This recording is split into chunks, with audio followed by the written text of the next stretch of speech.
नमस्कार दोस्तों, आप लोग इस बात को दिमाग में बैठा लीजिए, वरना सर्वनाश की तरफ बढ़ने लगेंगे।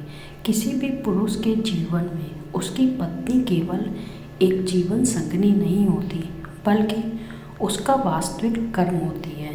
क्योंकि वैदिक और आध्यात्मिक दृष्टि से विवाह को केवल दो शरीरों का मिलन नहीं, बल्कि दो आत्माओं, दो संस्कारों और दो कर्मों का संगम माना गया है।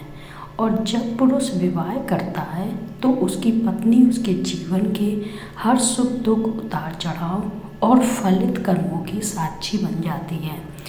वासुदेव कृष्ण कहते हैं, पत्नी पुरुष के पिछले जन्मों के अधूरे कर्मों का परिणाम होती है।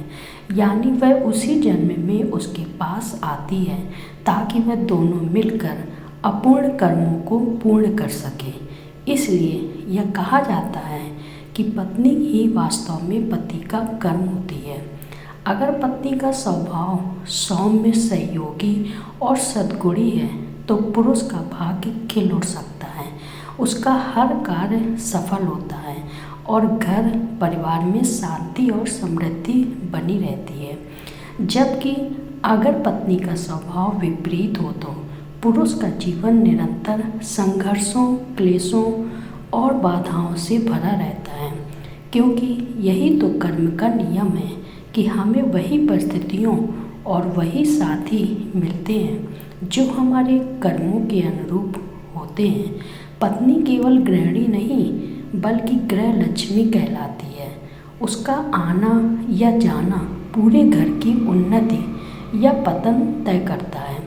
और यही कारण है कि लोग कहते हैं पत्नी सौभाग्य लाती है या दुर्भाग्य, क्योंकि वास्तव में वह पुरुष के पिछले और वर्तमान जन्मों के कर्मों की जीवंत परछाई होती है। विवाह के बंधन में बंधते समय सिर्फ दो लोग नहीं, बल्कि उनके कुल, उनके संस्कार, उनके पिछले जन्मों के ऋण भी साथ जुड़े होते हैं। पत्नी का व्यवहार पति के भाग्य को संवार भी सकता है और बिगाड़ भी सकता है, क्योंकि वह पुरुष की कर्म रेखा का हिस्सा बन चुकी होती है।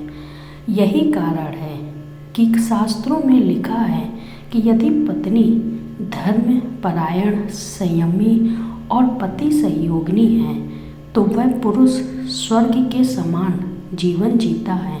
परंतु यदि पत्नी असंयमी, क्रोधी और दुर्भावनाओं से भरी है तो उनका जीवन नरक बन जाता है। और यह किसी सजा की तरह नहीं, बल्कि कर्मों का फल होता है।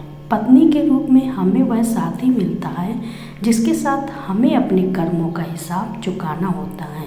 और यही हिसाब कभी प्रेम और सुख के रूप में आता है तो कभी कलह और पीड़ा के रूप में। इसलिए कहा जाता है कि पुरुष का धन, वैभव, यश और जीवन की स्थिरता उसकी पत्नी पर निर्भर होती है, क्योंकि वह उसके कर्मों की प्रत्यक्ष अभिव्यक्ति होती है। भारतीय संस्कृति में पत्नी को अर्धांगिनी भी कहा जाता है, यानी पति का आधा अंग, क्योंकि बिना पत्नी के उसका आधा जीवन अधूरा है और अधूरे जीवन में कोई पूर्णता नहीं आती।